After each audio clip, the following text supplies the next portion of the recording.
اب آ جائیں اب آخر میں نماز جنازہ کی. نماز جنازہ بھی جو ہے یہ بھی کبھی کبھار ہی پڑھنی ہوتی ہے، اس لیے اس کی بھی تکبیرات کس طریقے سے ہوں گی، نیت کیا ہے، وہ لوگ یاد کروا رہے ہوتے ہیں. نیت پھر ذہن کو حاضر کرنے کا نام ہے اور آپ نے نماز پڑھی. لیکن نماز جنازہ اس لیے مختلف ہے کہ یہ عام نمازوں کی طرح نہیں ہے، نہ اس میں رکوع ہے نہ اس میں سجدہ ہے، اس لیے اس کا پروٹوکول ذرا ڈیفرنٹ ہے. پروٹوکول ڈیفرنٹ ہے تو پھر ظاہر ہے اس کے اندر جب آپ اللہ اکبر کہہ کے نماز شروع کریں گے، وضع الیدین کریں یا ارسال الیدین کریں، تو پہلی تکبیر کے بعد ثنا کوئی نہیں ہے اس کے اندر. وہ روایتیں کمزور ہیں. اعوذ باللہ من الشیطان الرجیم، بسم اللہ پڑھ کے سورۃ الفاتحہ ہے اور ساتھ کوئی ایک سورت آپ ملا دیں، یہ سنت ہے. اور دوسری تکبیر جب آپ کہیں گے اللہ اکبر کہہ کے ہاتھ باندھ لیں گے، اگر ارسال الیدین کر رہے ہیں دونوں طریقے درست ہیں، اگر باندھ رہے ہیں تو آپ پھر اس حالت میں درود شریف پڑھیں گے. پھر تیسری تکبیر اللہ اکبر کہہ کے اس میں آپ دعائے جنازہ میت کے لیے پڑھیں گے، جو ابو داؤد ترمذی ابن ماجہ میں مشہور دعا ہے، اللہم اغفر لحینا ومیتنا وشاہدنا وغائبنا وصغیرنا وکبیرنا، یہ والی دعا. اس کے علاوہ بھی صحیح مسلم شریف میں اور دعائیں ہیں، کوئی سی بھی آپ ایک دعا پڑھ لیں. نہیں یاد ہے ربنا آتنا فی الدنیا پڑھ لیں، رب اجعلنی پڑھ لیں، کوئی بھی دعائے معصورہ پڑھ لیں جب تک آپ کو وہ یاد نہیں. پھر چوتھی تکبیر کہہ کے آپ اللہ اکبر کہیں گے، یوں ہاتھ باندھ لیں گے اور پھر دائیں طرف ایک سلام پھیر. نماز جنازہ چونکہ مختلف ہے تو اس میں یہ بھی مختلف ہے کہ آپ نے صرف ایک طرف سلام پھیرنا، السلام علیکم ورحمۃ اللہ. تابعین سے دو طرف پھیرنا بھی ثابت ہے، لیکن صحابہ اور نبی علیہ السلام سے ایک طرف ثابت ہے، دو طرف والی روایتیں کمزور ہیں. اگر کوئی پھیر لیتا ہے ہم اس کے اوپر فتویٰ نہیں لگاتے. اور بعض اوقات آپ کو کسی ایسی جگہ پہ پڑھنی پڑتی ہے نا، تو میں پھر یہ کرتا ہوں کہ جب امام دو طرف پھیر رہے ہیں نا، تو میں اس کے دوسرے پھیرنے کا بھی انتظار کرتا ہوں. جب وہ دوسرا پھیرتا ہے تو میں پہلے ہی پھیر کے. یہ تو کہتے ہیں وہ جناب پہلا پھیریں گے، اینج ہاتھ کھول لینے، اینج کر لینے، اور اس چکر ہی نہ پاؤ. پہلے دیکھو فاتحہ ہی نہیں پڑھ رہے جنازے کے اندر، فاتحہ کے بغیر تو نماز نہیں ہوتی. صحیح بخاری میں موجود ہے کہ عبداللہ ابن عباس نے بلند آواز سے نماز جنازہ میں فاتحہ پڑھی تاکہ بتایا جائے یہ سنت عمل ہے. نماز جنازہ بلند آواز سے بھی سنت ہے، آہستہ آواز سے بھی سنت ہے، لیکن عموماً جو سنت ہے سنن نسائی میں وہ سرن ہی ہے، آہستہ آواز سے. اس لیے آپ دیکھیں عرب جتنے ملک ہیں وہاں پہ آہستہ آواز میں نماز جنازہ پڑھی جاتی ہے، یعنی بلند آواز سے نہیں پڑھی جاتی. خیر یہ الگ سے ٹاپک ہے نماز جنازہ کا. یہ طریقہ ہے. صحیح مسلم میں ہے کہ نبی علیہ السلام نے ایک جنازے پہ 5 تکبیرات بھی پڑھی تھی. جب آپ 5 تکبیرات پڑھیں گے تو پھر پانچویں جو چوتھی تکبیر کے بعد سلام پھیرا تھا نا، تو چوتھی تکبیر کے بعد پھر آپ دعائیں مانگیں گے اور پانچویں کے بعد آپ پھر سلام پھیریں گے. شیعہ عموماً 5 ہی کرتے ہیں، سنی جو ہیں وہ 4 ہی کرتے ہیں. ویسے شیخ زبیر صاحب کے جنازے پہ بھی 5 ہوئی تھی اور مولانا ساق صاحب کے جنازے پہ انہوں نے وصیت کی ہوئی تھی، تکبیرات بھی 5 ہوئی تھی، سلام بھی ایک طرف پھیرا گیا. انہوں نے وصیت کی تھی کہ ہمارا جنازہ سنت کے مطابق جس طرح حرمین میں پڑھا جا رہا ہے عرب ملکوں میں ویسے پڑھانا ہے. اس وجہ سے نہیں کہ وہاں پہ جو کچھ ہو رہا ہے وہ سنت کے مطابق ہو رہا ہے، یعنی یہ کام سنت کے مطابق. تو نماز جنازہ کا یہ طریقہ ہے. اکثر لوگ ہمارے بھائیوں کو تنگ کرتے ہیں اور نماز جنازہ ریکارڈ کریں، سر کی ریکارڈ کریں، یہ ٹوٹل طریقہ ہے، نہ رکوع ہے نہ سجدہ ہے. اور پریکٹیکلی یعنی وہ جنازہ پڑھ کے بتانا ضروری نہیں ہے، بس پوسچر بتا دیا خود کر لیں. اور بچپن سے ہم لوگ پڑھتے آ رہے ہیں. فرق اس میں یہی ہے کہ سورۃ الفاتحہ سورت ہے، دوسری میں درود شریف نماز والا، تیسری میں دعا ہے. بہتر ہے جنازہ والی دعا پڑھیں اور چوتھی میں آپ نے سلام پھیر دینا، یا چوتھی کے بعد بھی دعا ہے، پانچویں کے بعد سلام پھیر دیں. تو یہ ہے. اس کے بعد میت کے لیے دعا ہے قبر پہ جا کے، وہاں پہ نہیں ہے اجتماعی دعا ثابت. جو بندی نہیں کرتے بریلوی کرتے ہیں، اور وہ کہتے ہیں یہ بریلوی غلط کر رہے ہیں، ثابت نہیں ہے. تو دیوبندیوں سے پوچھا جو آپ فرض نماز کے بعد اجتماعی دعا کرتے ہیں یہ بھی تو ثابت نہیں ہے، تو وہاں پھر ان کے پاس کوئی جواب نہیں ہوتا. تو دونوں ہی اپنے اپنے حصے کا غلط کام کر رہے ہیں. سنت یہی ہے کہ آپ نے سنت اذکار کرنے ہیں فرض نماز کے بعد. اور میت کے لیے ابو میں الفاظ ہیں کہ جب دفنا چکو تو اس کے لیے وہاں مغفرت کی، قبر میں سوالوں کی استقامت کے لیے دعا کرو.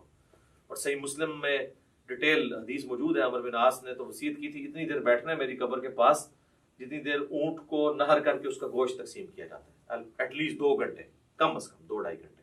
تو یہ سنت طریقہ ہے. یہ سارا ہو گیا جی. کوئی چیز اس میں نماز جنازہ میں، نماز وتر کے اندر، نماز عیدین میں یا عام نماز کے اندر کوئی چیز رہ گئی ہو؟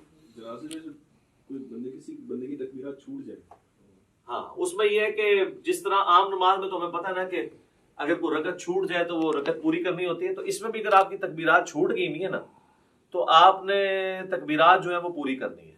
اب چونکہ اگر سرن ہو رہا ہے پھر تو آپ کو پتہ ہی نہیں کون سی تکبیر چل رہی ہے، تو آپ اپنی ترتیب سے ہی کریں. آپ یہی سمجھیں وہ آپ کی پہلی ہے، آپ سورۃ الفاتحہ پڑھ لیں. اور اگر جہرن ہو رہی ہے تو آپ اسی کو فالو کریں، اور جو رہ گئی ہے امام کے سلام پھیرنے کے بعد آپ اس کو مکمل کریں ان تکبیرات کو. اور یہاں پہ میں آپ کو ضمن بتا دوں، جو ائمہ حضرات ہیں نا، ان کی ذمہ داری ہے کہ وہ تکبیرات زیادہ لمبی نہ کہا کریں، کیونکہ پیچھے مقتدی پہلے ہی اللہ اکبر کہہ دیتے ہیں، اور اگر تکبیر تحریمہ والا اللہ اکبر مقتدی نے امام سے پہلے کہہ لیا اس کی نماز سٹارٹ ہی نہیں ہوگی، کیونکہ امام سے آگے نکل گیا نا. درمیان والی جو انتقال والی تکبیرات ہیں وہ تو آگے پیچھے ہو سکتی ہیں اس میں، لیکن پہلی تکبیر اگر امام سے پہلے، اب کئی امام جنازے میں، عیدین میں، عام نمازوں میں تو نہیں، زیادہ جنازے میں ہوتا ہے، وہ کرتے ہیں اللہ اکبر. اب نیچے جو بیچارہ شروع کرتا ہے، عیدین میں بھی دیکھا ہے لوگ شروع کرتے ہیں تو وہ اکبر ختم نہیں ہوتا، وہ پہلے ہاتھ باندھ دیتے ہیں یا ہاتھ چھوڑ دیتے ہیں. تو میں تو انتظار کرتا ہوں جب وہ اکبر کے رع پہ پہنچتا ہے نا نماز عید میں یا نماز جنازہ میں، تو پھر میں اللہ اکبر سے پڑھوں. تو یہ آپ ٹرین کریں تو بہتر یہ کہ آپ مختصر اس کو کریں، اتنا لمبا نہ کریں کہ پیچھے لوگوں کے سانس ٹوٹ جائیں، یا ان کو ایجوکیٹ کریں. اتنا لمبا کرنے کی ضرورت کیا ہے؟ یہ تو ضرورت تھی اس وقت جب سپیکر نہیں تھے، تو پیچھے تک آواز پہنچانے کے لیے کہ چلو آ ہی جائے کسی کو آواز. تو اب تو ضرورت نہیں ہے. اللہ اکبر سپیکر میں اتنے ماشاءاللہ موجود ہیں. اور کوئی چیز اس حوالے سے جو اس کے پوسچرز طریقے کے اعتبار سے آ رہی ہو؟ جی سنت ہے، جنازے میں بھی ہر تکبیر کے اوپر رفع الیدین کرنا، یہ بھی سنت ہے. نماز عیدین میں بھی ہر تکبیر کے اوپر رفع الیدین کرنا سنت ہے. ابو داؤد میں واضح حدیث ہے، مسند احمد میں موجود ہے. عبداللہ بن عمر کہتے ہیں کہ قیام کی حالت میں نبی علیہ السلام جب بھی تکبیر کہتے تھے تو اپنے ہاتھوں کو بلند کرتے تھے. تو یہ جنرل ہے، ٹھیک ہے. شیخ البانی کا یہ موقف ہے کہ جنازے میں عیدین میں چھوڑ بھی سکتے ہیں، اور یہاں پہ بھی جو البانی صاحب کے فالوور ہیں وہ عید کے خطبے میں کہہ رہے ہوتے ہیں چھوڑ بھی دیتے ہوں. میں خدا دا ناجے حنفی سال بعد کرنے لگے جو وہ بھی چھڑان لگے ہو. کیوں اس طرح کی باتیں بتاتے ہیں جو سند سے ثابت ہی نہیں ہے؟ یہ بالکل غلط ہے. رفع الیدین تو المعجم الکبیر طبرانی پہ ہے کہ رفع الیدین کرنے پہ ہر انگلی کے عوض آپ کو 10 نیکیاں ملتی ہیں. تو اسی لیے تو ہم قنوت وتر سے پہلے بھی رفع الیدین کرتے ہیں تاکہ ہم یہ نیکیاں ضائع نہ کریں، ٹھیک ہے. تو یہ آپ 10 انگلی ہیں تو 10 ضرب 10 کر لیں. تو رفع الیدین کریں جی، وتر میں بھی کریں، عام حالت میں بھی کریں، جتنا آپ کر سکتے ہیں کریں. اب تو اللہ کا فضل ہے کہ رفع الیدین کی ایکسیپٹنس آ گئی ہے. کوئی مسجد ایسی نہیں ہے جہاں پہ آپ کو آمین اونچی کہنے والے رفع الیدین والے نہ ملیں. انقلاب تو آیا ہے نا جی، صدا تو جھوم رہی ہے ہر طرف سے کہ نہ میں وہابی نہ میں بابی، میں ہوں مسلم، علمی کتاب. اللہ کا شکر ہے لوگ کتابوں کے ساتھ جڑ گئے. اب آ جائیں نماز جنازہ، وہ تو پریکٹیکلی پڑھ کے بھی بتایا جا سکتا ہے، اتنا لمبا نہیں ہے.